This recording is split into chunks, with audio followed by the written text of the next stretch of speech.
कहानी की शुरुआत में हमें एक लड़का दिखाई देता है जिसका नाम थॉमस है, जो बहुत डरा हुआ होता है और वह एक लिफ्ट से तेजी से ऊपर की तरफ जा रहा था। उसके दिल में डर और खौफ था कि वह यहाँ कैसे आया, और तभी ऊपर आकर लिफ्ट रुक जाती है और वह ऊपर देखता है तो बहुत सारे लड़के खड़े हुए होते हैं। उन्हीं में से एक लड़का जिसका नाम गैली था, वो उसे लिफ्ट से बाहर निकालता है। बाहर निकलते ही सब थॉमस पर हंसते हैं, जिससे वह घबराकर वहां से तेजी से भागने लगता है और भागते भागते वह एक जगह पर आकर गिर जाता है। और तभी वहां वो देखता है कि उसके चारों तरफ ऊंची ऊंची दीवारें फैली हुई हैं। यह देखकर उसके होश उड़ जाते हैं, क्योंकि वह दीवारें इतनी ऊंची थी कि वहां से निकलना नामुमकिन था। इसके बाद उसे पकड़कर एक पिंजरे में डाल दिया जाता है। वह अभी भी सोच रहा होता है कि वो यहाँ कैसे आया, और उसे अपने बारे में कुछ भी याद नहीं होता कि तभी वहाँ एक लड़का आता है जिसका नाम एल्बी था। वो उसे बताता है कि यहाँ से भागने के बारे में भी मत सोचना और ना ही कोशिश करना, क्योंकि यहाँ से बाहर निकलने का कोई रास्ता नहीं है।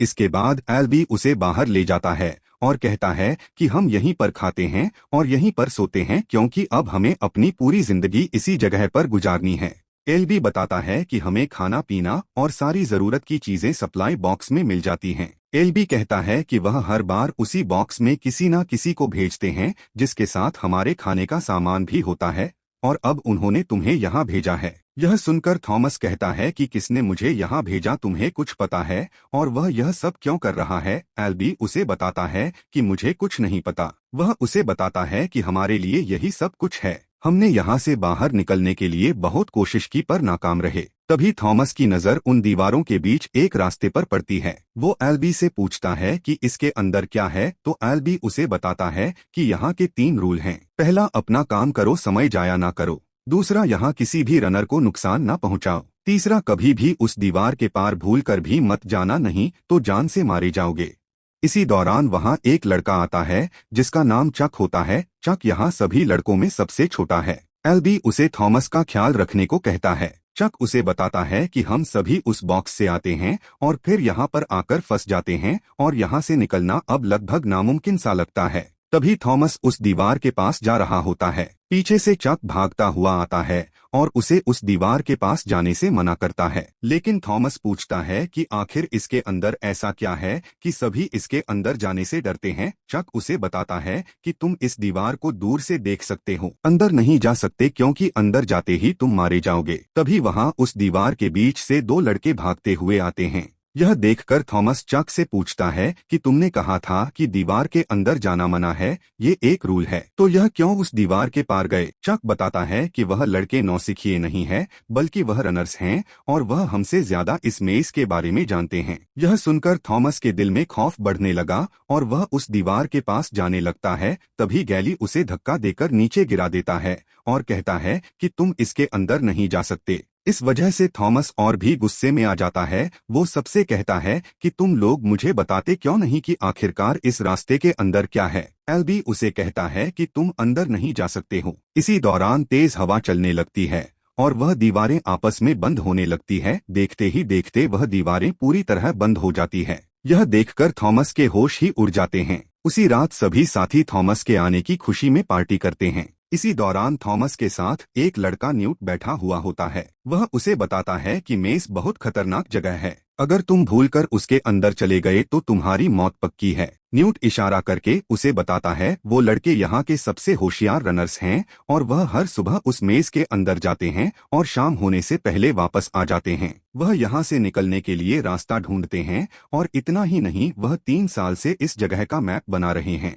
लेकिन अभी तक उन्हें इस जगह से बाहर निकलने का रास्ता नहीं मिला। इसी दौरान न्यूट उससे आवाज सुनने को कहता है जो मेज में से आ रही थी। वो उसे बताता है कि वह मेज है जो हर रोज बदलती रहती है और उस मेज के अंदर बहुत सारे खतरनाक क्रिएचर्स हैं। जो भी उसके अंदर फंस जाता है वह उसे जिंदा मार डालते हैं। यह सब सुनकर थॉमस डर जाता है। तभी गैली थॉमस को फाइट करने के लिए चैलेंज करता है। लड़ते वक्त थॉमस गैली के सामने ज्यादा देर टिक नहीं पाता और गैली उसे जोर से नीचे पटक देता है, और इसी दौरान उसका सिर जमीन पर लगने की वजह से उसकी थोड़ी बहुत याददाश्त आ जाती है और वह सबको बताता है कि मुझे मेरा नाम याद आ गया है, मेरा पूरा नाम थॉमस एंडरसन है। सभी लड़के उसका नाम पुकार कर उसे खुशी से वेलकम करते हैं। रात थॉमस सोने की कोशिश कर रहा होता है। उसी दौरान उसे कुछ अजीब से ख्याल आने लगते हैं, जहां वह किसी लैब में होता है और कुछ साइंटिस्ट उस पर एक्सपेरिमेंट कर रहे होते हैं। सुबह होते ही एल्बी उसे एक जगह पर ले जाता है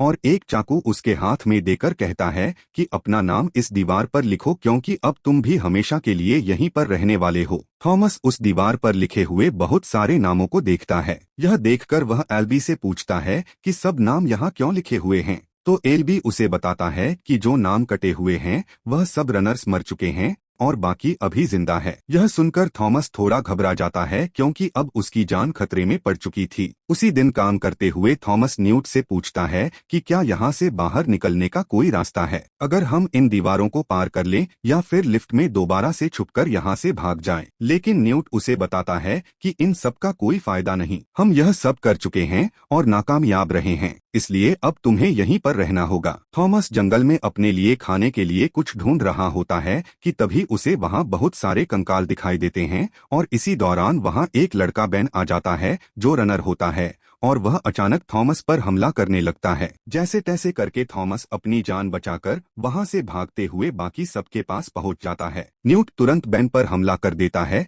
जिससे वह थॉमस को छोड़ देता है। तभी वह देखते हैं कि उसके पेट पर किसी क्रीचर के डंक का निशान होता है, मतलब कि बेन का बचना लगभग नामुमकिन है। इसलिए एल्बी कहता है कि इसे तुरंत पिंजरे में डाल दो। बाद में थॉमस एल्बी से पूछता है कि उस लड़के को क्या हुआ है। एल्बी बताता है कि अगर उस क्रिएचर का डंक किसी की बॉडी पर लग जाए तो वह इन्फेक्टेड हो जाता है और धीरे धीरे वह अपना होश खो देता है। इसके बाद सभी मिलकर बेन को उस दीवार के अंदर जाने को कहते हैं, क्योंकि उसका बचना नामुमकिन था। धीरे धीरे बेन को सभी उस दीवार के अंदर भेज देते हैं। तभी वह दीवार आपस में बंद हो जाती है, इसीलिए अब बेन भी उनके बीच नहीं रहा। यह देखकर थॉमस और बाकी सभी को बहुत दुख होता है, क्योंकि उन्होंने अपना एक और दोस्त भी खो दिया। इसके बाद वह उस दीवार पर लिखे सभी नामों में से बेन के नाम पर भी कट लगा देते हैं, क्योंकि अब वह उनके बीच नहीं रहा। रात में सोते वक्त दोबारा थॉमस को सपना आने लगता है। वह देखता है उसे एक लड़की बुला रही होती है और उसके साथ कुछ साइंटिस्ट एक्सपेरिमेंट कर रहे हैं। तभी अचानक वो नींद से उठ जाता है और वह देखता है कि उस खौफनाक मेज में मिन्हो के साथ एल्बी भी जा रहा है।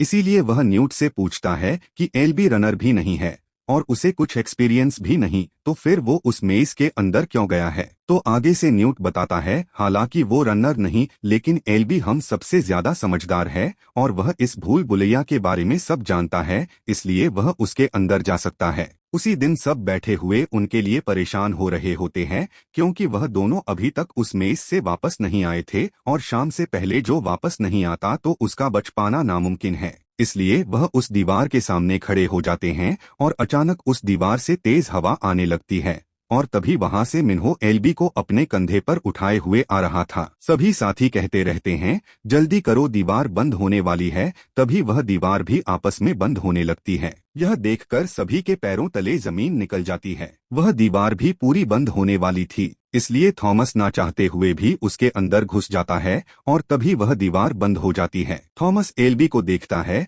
तो उसे समझ आ जाता है कि उस क्रीचर्स ने उसे भी डंक मार दिया है। तभी बहुत सारे क्रीचर्स इनकी तरफ बढ़ रहे होते हैं। जैसे तैसे करके मिन्हो और थॉमस एल्बी को उठाकर वहां से भागने लगते हैं। तभी थॉमस की नजर एक दीवार पर उगे हुए बहुत सारे पेड़ों पर पड़ती है, इसलिए वह दोनों उन क्रिएचर से बचने के लिए एल्बी को उन पेड़ों के पीछे छुपाने लगते हैं। लेकिन इसी दौरान वहां से वो क्रिएचर उनकी तरफ बढ़ता है। यह देखकर मिन्हो थॉमस को अकेला छोड़कर वहां से तुरंत भाग जाता है। इसलिए थॉमस भी जैसे तैसे करके दीवार पर उगी पत्तियों में छुप जाता है और वह देखता है कि वह क्रिएचर असली है ही नहीं, बल्कि वह एक रोबोट ड्राइवर है। उसके जाते ही थॉमस एल्बी को टांग देता है, लेकिन थॉमस को क्या पता कि वो क्रिएचर उसके पीछे ही था और तभी वो क्रिएचर उस पर हमला कर देता है। इसीलिए थॉमस भी अपनी जान बचाकर वहां से भाग निकलता है। भागते भागते वो एक जगह पर पहुंच जाता है जहां वो क्रीचर भी थॉमस के बहुत करीब था, लेकिन थॉमस के पास कोई और चारा भी नहीं था। इसलिए वह उन पौधों में छलांग लगा देता है, जिससे वह क्रीचर पौधों में फंस जाता है और यहाँ थॉमस को भागने का मौका मिल जाता है। इसी दौरान उसे मिन्हो भी मिल जाता है और वह दोनों वहां से भागने लगते हैं। भागते भागते थॉमस की नजर बंद होती दीवारों पर पड़ती है और वह तुरंत उस क्रीचर को आवाज देता है, जिससे वह क्रीचर उसके पीछे पड़ जाता है। वह दीवार भी तेजी से बंद हो रही थी और थॉमस भी तेजी से भाग रहा था, लेकिन वो क्रीचर दीवारों में फंस जाता है और वह वहीं पर मारा जाता है। यहाँ थॉमस बाहर निकल जाता है। अगले दिन सभी साथी उनका इंतजार करते करते उनके आने की उम्मीद छोड़ देते हैं, लेकिन तभी वहाँ पर थॉमस, मिन्हो और एल्बी तीनों वापस आ रहे होते हैं और वो तीनों अपनी जान बचाने में कामयाब हो जाते हैं। सभी साथ बैठे थे और गैली सबको बताता है कि थॉमस ने हमारे बनाए गए सभी रूल्स को तोड़ा है और वह मना करने के बावजूद उस भूल भुलैया में घुस गया, इसलिए अब हमें थॉमस को सजा देनी होगी। तभी मिन्हो गैली से कहता है कि हमें थॉमस को सजा नहीं देनी चाहिए क्योंकि उसी की वजह से एल्बी बच पाया और जब से हम यहाँ हैं कोई भी उस क्रिएचर को नहीं मार पाया, लेकिन थॉमस ने वह कर दिखाया, इसलिए अब थॉमस को रनर बना देना चाहिए। तभी उन्हें आवाज सुनाई देती है और सभी साथी उस बॉक्स की तरफ भागते हैं जहां हर महीने एक नया लड़का भेजा जाता है और लिफ्ट को खोलते ही वहां एक लड़की दिखाई देती है जो बेहोश थी। थॉमस उसे देखकर पहचान लेता है और यह वही लड़की थी जिसे उसने अपने सपने में देखा। उस लड़की के साथ एक नोट भी भेजा गया था जिस पर लिखा था she is the last one, मतलब कि अब इस लड़की के बाद कोई और नहीं भेजा जाएगा। इसी दौरान उस लड़की को होश आता है और वह थॉमस कहकर पुकारती है और फिर दोबारा बेहोश हो जाती है। काफी देर हो चुकी थी लेकिन वह लड़की अभी तक बेहोश पड़ी थी। न्यूट थॉमस से पूछता है कि क्या तुम इसे जानते हो, लेकिन थॉमस साफ मना कर देता है कि मैं नहीं जानता। इसके बाद थॉमस दोबारा से उस मेस में जाने के लिए तैयार हो जाता है, लेकिन मिन्हो उसे वहां जाने से मना करता है। आगे से थॉमस कहता है कि अब हमें उस क्रिएचर के बारे में पता लगाना ही होगा, इसलिए मिन्हो भी जाने के लिए तैयार हो जाता है और इस बार वह पूरे 5 लड़के सीधा भूल भुलैया के अंदर घुस जाते हैं। भूल भुलैया के अंदर आते ही उन्हें वही क्रिएचर दिखाई देता है जो कि कल दीवार के अंदर ही मारा गया था। यह देखकर मिन्हो उस क्रिएचर की बॉडी का एक हिस्सा उठाता है, लेकिन इससे पहले यहाँ कोई और क्रिएचर आता वो वहाँ से वापस चले जाते हैं। वापस आते ही वो देखते हैं कि यह एक डिवाइस है जिसके ऊपर विकेट लिखा हुआ था। यहाँ उन्हें पता चलता है कि यह क्रिएचर उसी ने बनाए हैं जो सबको यहाँ इस भूल भुलैया में भेज रहा है। उसके बाद मिन्हो थॉमस को सीधा एक छोटे से घर के अंदर ले आता है जहां उसे वो एक बहुत बड़ा मैप दिखाता है। असल में यह मैप उस भूल भुलैया का होता है जो ये पिछले 3 साल से बना रहे थे और यहाँ से निकलने का रास्ता ढूंढ रहे थे, लेकिन अब तक वह सब नाकाम रहे। मिन्हो थॉमस को बताता है कि हर दिन यह मेज बदलती है और इस मेज के पूरे 8 सेक्शन हैं, लेकिन अभी तक कोई भी रास्ता नहीं मिला। तभी 2 लड़के भागते हुए आकर उन्हें बताते हैं कि उस लड़की को होश आ गया है। थॉमस सीधा उसके पास जाता है। आगे से वह लड़की अपना नाम टेरेसा बताती है और कहती है कि मुझे अपने नाम के अलावा कुछ भी याद नहीं है। थॉमस उसे बताता है कि तुम इस जगह पर लास्ट आई हो, इसके बाद कोई भी नहीं आने वाला, और हैरानी की बात यह है कि वह बॉक्स अभी तक नीचे नहीं गया। सभी लड़के इसकी वजह से बहुत डरे हुए हैं। टेरेसा उसे बताती है कि मुझे सिर्फ यह याद है कि उस दिन एक औरत जोर जोर से कहती रही कि विकेट इज गुड और बहुत सारे साइंटिस्ट मुझ पर कुछ एक्सपेरिमेंट कर रहे थे, और यहाँ थॉमस को यकीन हो जाता है कि उसने उस दिन जो सपना देखा था वो सपना नहीं बल्कि वह सच था। तभी वह लड़की उसे 2 इंजेक्शन दिखाती है जिस पर एक कोड लिखा हुआ था। यह देखकर उसके अंदर डर और भी बढ़ने लगा। इधर एल्बी उस क्रिएचर के डंक की वजह से बुरी तरह तड़प रहा था क्योंकि उसका जहर उसके पूरे शरीर में फैल रहा था। यह देखकर थॉमस उसे इंजेक्शन लगाने लगा ही था कि तभी एल्बी उसे जोर से पकड़ लेता है। यहाँ वह लड़की टेरेसा मौका देखते ही उसे वह इंजेक्शन लगा देती है। उसके बाद गैली सजा के तौर पर थॉमस को एक रात के लिए उसी पिंजरे में बंद कर देता है। सुबह होते ही थॉमस और मिन्हो दोनों उस भूल भुलैया के खुलते ही तेजी से उसके अंदर जाने लगते हैं और भागते भागते वह उस सेक्शन 7 तक पहुंच जाते हैं और थोड़ा आगे जाते ही उन्हें बेन के फटे हुए कपड़े मिलते हैं। तभी उन्हें उसी डिवाइस में कुछ आवाजें सुनाई देती हैं और यहाँ थॉमस को समझ आ जाती है कि यह डिवाइस हमें रास्ता दिखाने की कोशिश कर रहा है, इसलिए वो उसे फॉलो करते हुए एक जगह पर पहुंच जाते हैं और पहुंचते ही उस डिवाइस में ग्रीन सिग्नल आना शुरू हो जाता है। तभी उसके आगे सभी दरवाजे खुलने लगते हैं। सामने उन्हें एक होल दिखाई देता है। वो उसके करीब खड़े हो जाते हैं कि तभी उसके अंदर से उन्हें कोई स्कैन करने लगता है, जिसे देखकर वह दोनों डर जाते हैं और तुरंत वहां से भागने लगते हैं।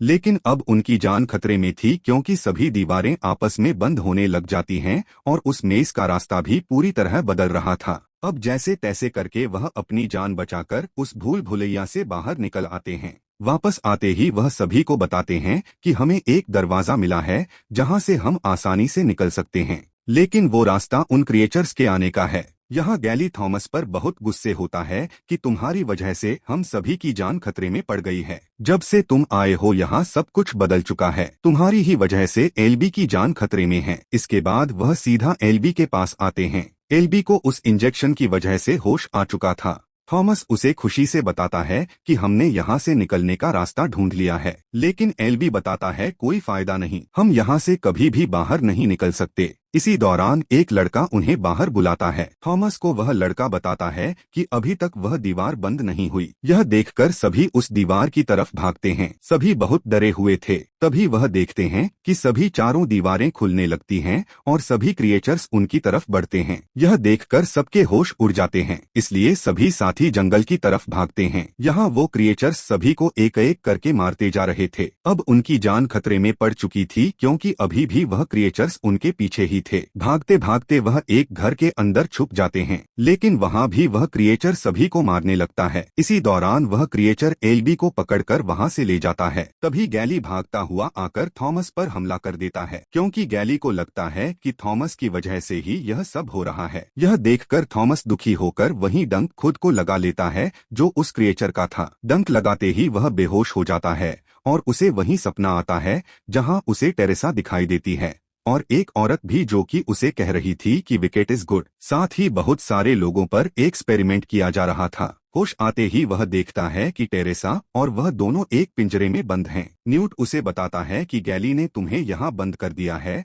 और आज तुम्हारी जान खतरे में है। उसी दिन वह सब थॉमस और टेरेसा को एक जगह ले आते हैं जहाँ वो उन दोनों को मारने वाले थे, लेकिन वहाँ कुछ साथी गैली से कहते हैं कि तुम यह सब गलत कर रहे हो, क्या पता थॉमस हमें इस जगह से बाहर निकलने का रास्ता दिखाए। लेकिन गैली भी अपनी बात पर अड़ा रहता है। इसी दौरान थॉमस को होश आ जाता है और वो तुरंत अपना हथियार गैली पर तान देता है और कहता है कि मैं किसी भी हालत में यहाँ से निकल कर रहूंगा, अगर तुम यहाँ रहना चाहते हो तो रहो। थॉमस सभी से कहता है जो भी हमारे साथ चलना चाहता है वह चल सकता है, अब हम यहाँ से बाहर जाने वाले हैं। यह सुनकर बहुत सारे लड़के थॉमस की तरफ आ जाते हैं और गैली अपनी जिंदगी वहीं गुजारने का फैसला करता है। सभी साथी सीधे भूल भुलैया को पार करते करते हुए आगे बढ़ते रहते हैं। आगे बढ़ते वक्त उन्हें एक क्रीचर दिखाई देता है और वह सभी उस पर हमला कर देते हैं। सभी उस क्रीचर को मार मार कर नीचे खाई में गिरा देते हैं, लेकिन इसी दौरान और भी बहुत सारे क्रिएचर उन पर हमला कर देते हैं।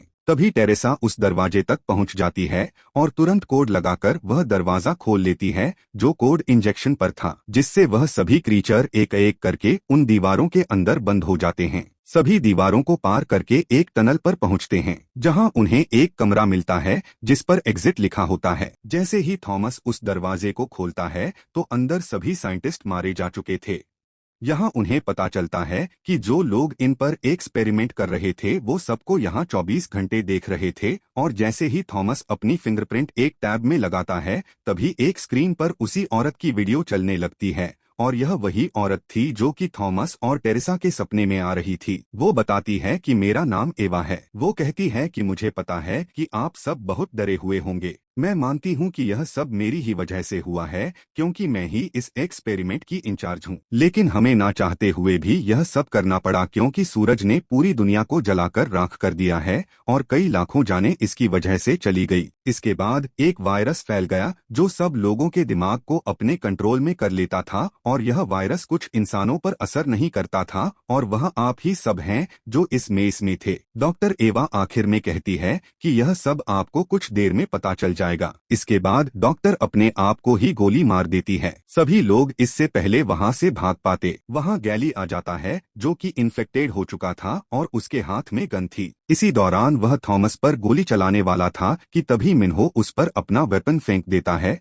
और वह वहीं पर मारा जाता है। लेकिन गैली की चलाई हुई गोली सीधी चक को लग जाती है और चक वहीं पर मर जाता है। यह देखकर सबको बहुत दुख होता है। तभी वहां बहुत सारी रेस्क्यू फोर्स आ चुकी थी जो सबको अपने साथ ले जाती है और उन्हें हेलीकॉप्टर में बैठाकर उस जगह से दूर ले जाते हैं और सभी साथी देखते हैं कि बाहर की पूरी दुनिया बंजर रेगिस्तान में बदल चुकी है। यहाँ सभी साथियों का फैसला ठीक रहा और वह उस भूल भुलैया से निकलने में कामयाब रहे। इसके बाद हमें वहीं डॉक्टर एवा दिखाई देती है जो कि अभी भी जिंदा थी और वो कहती है कि अब शुरुआत होगी चैप्टर 2 की। अगर आप सभी को मूवी पसंद आई हो तो लाइक और सब्सक्राइब जरूर करें और चैप्टर 2 के लिए कमेंट करें।